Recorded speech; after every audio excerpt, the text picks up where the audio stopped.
नमस्कार जय जगन्नाथ पुणे एक नुआ वीडियो को आपण मानक स्वागत करुच्ची। मणिपुर में आज हठात राष्ट्रपति शासन लग जाइए। कल वीरेंद्र सिंह माने सीएम सीट मुख्यमंत्री इस्तीफा देवापर आज राष्ट्रपति शासन लग जाइए।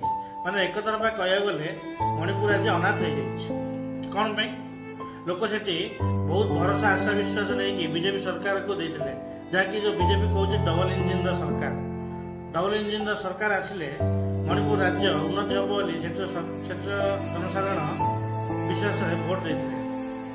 आज हठात राष्ट्रपति शासन लगे 2 वर्ष है हिंसा जो चली आपणकर बीजेपी सरकार माने बीजेपी सरकार गृहमंत्री निज हाथ में अच्छे।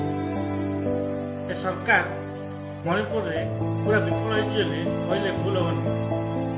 जो माने लोक मान आस्था विश्वास बीजेपी थिला बीजेपी को भोट देते काली हठात से सीएम इस्तीफा देते राष्ट्रपति शासन लगे।